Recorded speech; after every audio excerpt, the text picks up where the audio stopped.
marché des crypto-monnaies commence très bien en ce mois d'octobre. Au mois de septembre, on a observé certaines baisses, certaines corrections dans le marché. Et ce qui n'est pas le cas là en début de ce mois. Bien qu'en début du mois de septembre, on a aussi observé une grosse prise de valeur de certaines crypto-monnaies. Mais au courant du mois, ces crypto-monnaies ont chuté, jusqu'à ce qu'on finisse le mois de septembre avec un mois qui n'était pas très bon pour la crypto-monnaie. Mais aussi, on observe un peu le marché est en train de repartir à la hausse. Plusieurs crypto-monnaies sont en train de reprendre de la valeur avec des gros investissements qui sont faits dans les crypto-monnaies. Ça montre comment on est dans un mois peut-être qui est intéressant pour les crypto-monnaies. Et pendant cette période du mois de septembre, ou bien pendant ces récents mois, il y a certaines crypto-monnaies qui ont perdu drastiquement de la valeur alors qu'ils ont des projets fondamentaux assez solides. Donc on va rechercher un peu ce genre de projet et c'est ce genre de projet qui peut avoir un gros potentiel et qui pourront facilement se relever quand le marché va prendre un peu de la valeur comme c'est en train de reprendre là maintenant.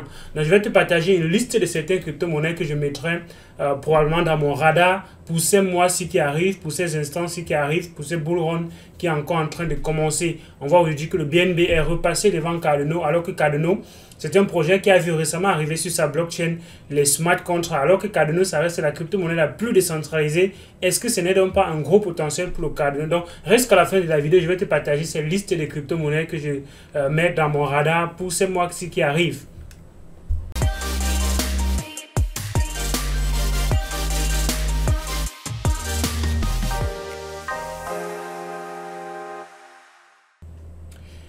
Salut, moi c'est Elvis Konjo, bienvenue sur la chaîne. Ici on parle majoritairement de crypto-monnaies. Si tu as soif de faire partie de cette aventure qui est en plein essor et qui a donc beaucoup d'opportunités, je t'invite à faire deux choses. La première c'est de t'abonner à la chaîne, la première c'est de t'abonner à la chaîne, activer la cloche de notification et liker la vidéo, partager la vidéo pour permettre que d'autres personnes nous rejoignent dans cette première communauté crypto francophone sur le continent africain. La deuxième, c'est d'aller en description de la vidéo, d'intégrer le groupe Telegram avec un contenu que tu ne retrouveras pas sur la chaîne.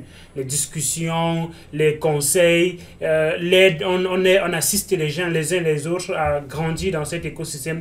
Donc rassure-toi que tu es dans cette communauté pour effectivement prendre ton ticket vers le moon, vers la lune qui est en train de décoller dans l'écosystème des crypto-monnaies. Une dernière chose avant de continuer, Elvis peut dire des choses qui sont très intéressantes, mais il n'en demeure pas moins qu'Elvis n'est pas un conseiller financier. Donc cette vidéo, comme d'autres vidéos sur la chaîne, c'est à titre éducationnel uniquement. Il faut donc toujours faire ses propres recherches avant d'investir.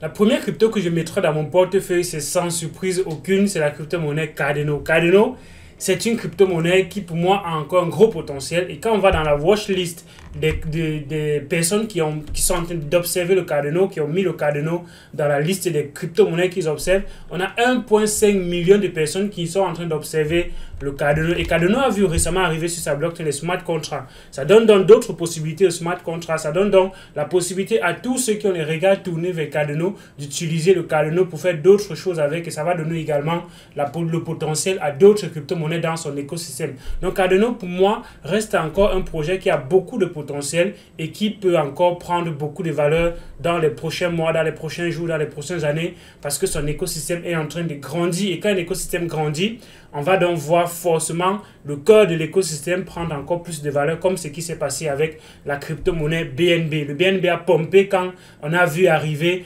la Binance Smart Chain qui a donné donc d'autres possibilités, d'autres utilisations au BNB. Donc je pense qu'on aura la même chose également avec le Cardano. La deuxième crypto-monnaie, c'est la crypto-monnaie Velas. Velas, c'est une blockchain qui est au-dessus de la blockchain de Solana qui va apporter forcément les fonctionnalités qui ne sont pas prises en compte nativement dans la blockchain Solana. C'est ça le rôle des Layer 2. Les Layer 2 viennent ajouter des fonctionnalités ou bien viennent corriger certains problèmes qui existent nativement dans la blockchain de base. Et c'est pour ça qu'on voit les projets comme Matic de Polygon performer aussi bien. Donc voilà Velas, il y aura forcément d'autres choses qui vont se créer dans cet écosystème tel que le Velapad qui va également être le launchpad dans cette blockchain là. Donc voilà un projet que je mettrai encore dans ma liste. Il y a Chainlink aussi, qui est un projet qui va dans le sens d'ajouter des fonctionnalités qu'il n'y a pas nativement dans plusieurs blockchains, que ce soit avec le Bitcoin, Polkadot et bien d'autres choses comme ça. Donc, Chainlink, Chainx et non Chainlink veut ajouter des fonctionnalités qui ne sont pas nativement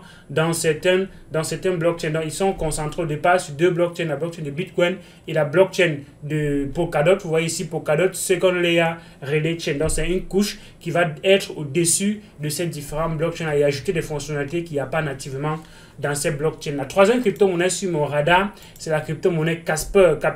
Casper, c'est une blockchain aussi qui apporte une nouvelle façon de faire du proof of stake avec un certain consensus qu'ils appellent le CBC, avec des spécialités qui permettent de faire certaines choses qu'on ne parvient pas à faire présentement avec le proof of stake natif. Donc, ils ont également très bien performé depuis un bon bout de temps, mais quand le marché est comme ça, on essaie de regarder quelles sont les crypto-monnaies qui ont un fondamental assez élevé. Quand on regarde, il s'est lancé sur la plateforme CoinList et il a quand même perdu de la valeur depuis un bon bout de temps et on peut donc croire que c'est une crypto-monnaie qui a un gros potentiel parce que le projet derrière est quand même solide.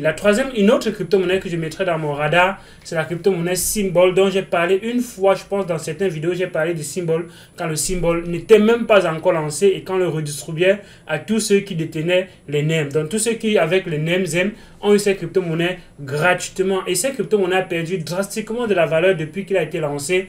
Et alors, je peux croire que le projet qui est derrière, c'est un projet qui va dans le même sens que VET. Donc, quand on va de VeChain, ils ont les mêmes choses. Ils vont dans le sens de la chaîne de distribution, apporter des fonctionnalités pour le e-commerce, pour la distribution, pour que ce soit plus transparent.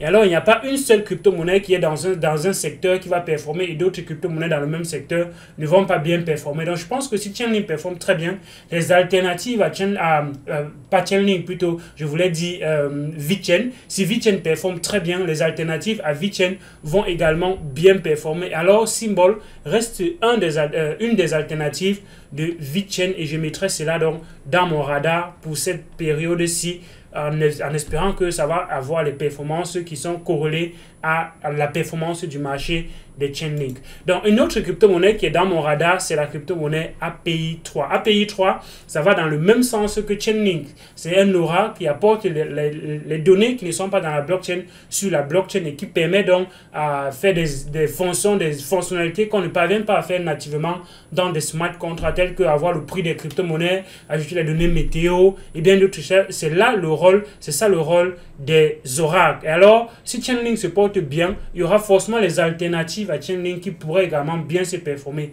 Et quand on parle des alternatives à Chainlink, on voit API3, on voit Wink qui est donc sur la blockchain de Tron et il y a également Charlie3 sur la blockchain de Cardano. Donc voilà des projets qu'il faut quand même garder également un œil là-dessus. Un autre projet qui va permettre de lancer le NFT, c'est NFT Launch dont on a participé dans le Launchpad sur la BSC, sur BSCPad, qui a très bien performé depuis son lancement, mais comme il y a eu la deuxième distribution, parce qu'ils sont dans un processus de redistribution de 15% chaque mois, donc il y a eu cette deuxième redistribution, et cette deuxième redistribution a fait plutôt plomber un peu le prix de la crypto-monnaie. Mais il n'en reste pas moins que le monde des NFT, c'est un monde qui a besoin également d'avoir les mêmes choses que les crypto-monnaies classiques, parce que les NFT, c'est non-fungible token, donc ça n'y reste pas moins que ce sont des tokens. Ça veut dire qu'on peut avoir les ICO de NFT, on peut lancer les NFT comme les crypto-monnaies classiques. Et alors, NFT Launch va dans le sens de lancer les projets NFT tels qu'on lance les projets crypto-monnaies classiques.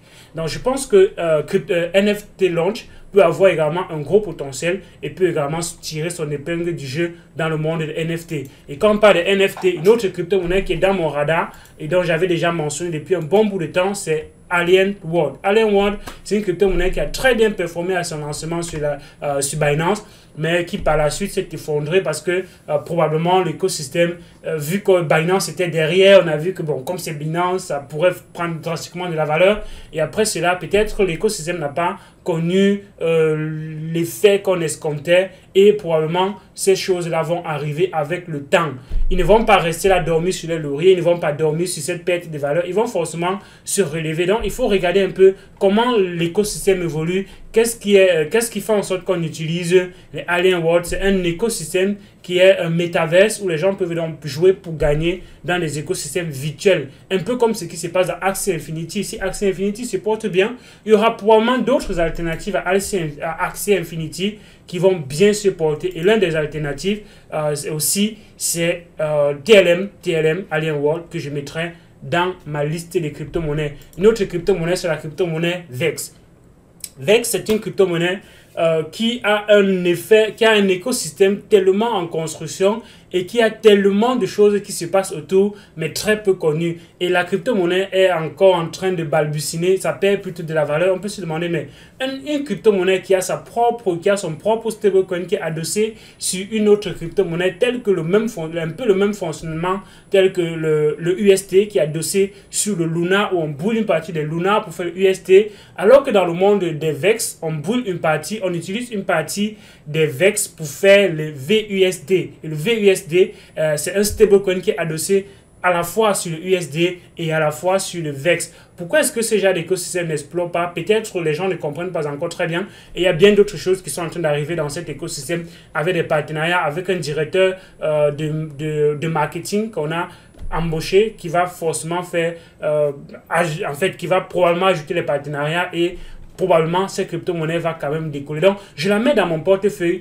J'ai déjà une bonne partie de ces crypto-monnaies dans mon portefeuille. Et je pense que c'est une crypto-monnaie qui peut encore avoir de très belles performances. Et qu'on est dans peut-être une possible opportunité de prendre ça un peu plus bas dans le dip.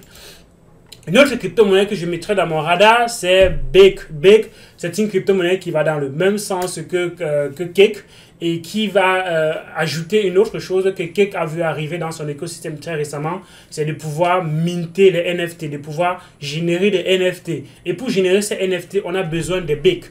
Alors, on a besoin de Bake pour faire partie de cet écosystème. Et Bake a également un système de launchpad. Ils ont les NFT, ils ont les launchpad, ils ont l'exchange. Mais pourquoi est-ce qu'eux aussi ne décollent pas très bien comme d'autres crypto-monnaies? Ça ne veut pas dire que forcément, quand on a tout ça, on va forcément bien performer. Non, on peut avoir des projets qui sont assez solides, qui ont des fondamentaux très solides, mais qui ne performent jamais. Donc, peut-être c'est le cas de B, mais je pense qu'il y a un gros potentiel également ici. Parce que si on observe un peu sa courbe, depuis un bon bout de temps, on est arrivé jusqu'à 6 $ à un moment donné. Et après, on a encore baissé. Et là, maintenant, on est à 1 point quelque chose. Est-ce que ce n'est pas un meilleur moment donné de se positionner dans ce genre de crypto-monnaie? Il faut donc faire une analyse technique. Et l'analyse technique peut donc te permettre de comprendre que probablement, c'est une crypto-monnaie qui a un gros potentiel. Une autre crypto-monnaie qui est à la traîne depuis un bon bout de temps, malgré les difficultés par lesquelles elle est en train de passer, c'est le Ripple. Le Ripple, pour moi, a un gros potentiel parce que ce qu'ils apportent dans l'industrie de la banque, des transferts, c'est quelque chose qui est révolutionnaire. Donc, c'est juste une question de temps pour que le Ripple se relève. Et quand le Ripple va se relever, pour moi, le Ripple va aller très très vite et il va donc permettre aux gens qui ont douté qui étaient en attente depuis un bon bout de temps, de se lancer et de faire décoller le prix de la crypto-monnaie. Une autre crypto-monnaie encore, c'est la crypto-monnaie EOS. EOS, c'est un écosystème qui est en pleine construction, qui est en plein chantier et qui verra arriver dans les prochains mois des avancées très considérable avec déjà ce qui se passe sur Donny Finance. Il y a un gros potentiel dans cet écosystème qui est encore très jeune, qui est pas vraiment très jeune. C'est un écosystème qui est là depuis un bon bout de temps, mais qui tarde d'être adopté par rapport à d'autres écosystèmes qui ont vu le jour au même moment. Donc, il faut également garder un œil sur ce genre de projet, sur ce genre de crypto-monnaies. Et aussi, ce sont les choses qui peuvent décoller très rapidement s'il y a des news, s'il y a des choses qui arrivent très rapidement par là. Et EOS est en pleine construction. EOS, quand on va sur CoinMarketCap, on va voir qu'il y a beaucoup d'événements qui ont été planifiés pour cette fin d'année dans la blockchain EOS.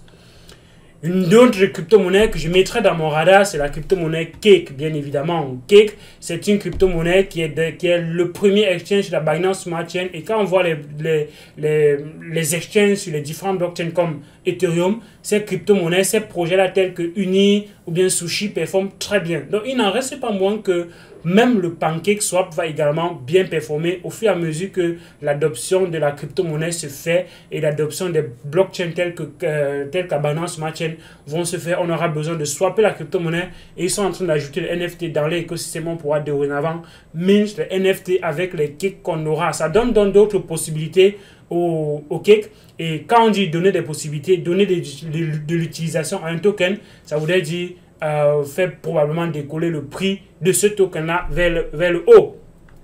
Une dernière crypto-monnaie que je mettrai dans mon radar, c'est Internet Computer Protocol, ICP. C'est une crypto-monnaie qui a fait une grosse levée de fonds, qui est entrée dans le top 3, directement il est entré dans le top 10 des crypto-monnaies et il a commencé à chuter drastiquement. Sûrement, c'est parce qu'il n'y a pas encore l'utilisation de cette token-là. C'est un token qui n'a pas d'utilisation. Il est uniquement sur les promesses de construction d'un Internet décentralisé, d'un Internet meilleur que l'Internet qu'on a maintenant. Donc, c'est dans ces promesses et qui fait en sorte que les gens sont en train de voir un gros potentiel. Et c'est pour ça que les gens ont acheté le token très cher dans ses débuts. Mais pour le moment, le token n'est pas encore utilisé. L'écosystème est encore en pleine construction, il est encore en plein chantier. Donc, ce sont des projets qui, avec l'adoption, quand ça va probablement être utilisé et que les gens qui vont valider les différentes transactions dans le réseau, parce qu'on aura, bon, bref, c'est un écosystème qui est assez complexe, je ne veux pas entrer dans tous ces détails-là, mais on aura un peu une notion de validateurs, et ces validateurs-là, pour le moment, ne sont pas encore en place, ils n'ont pas encore besoin des ICP, et pour le moment, ils en auront besoin à un moment donné, et ça fait donc que ICP peut avoir un gros potentiel aussi.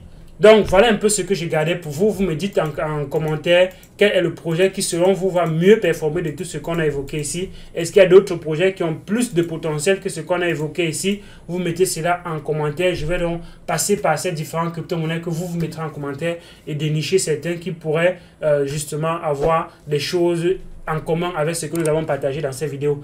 Like la vidéo, partage la vidéo, abonne-toi à la chaîne. Et d'ici à là, porte-toi bien. Il y a d'autres vidéos sur la chaîne. Ciao.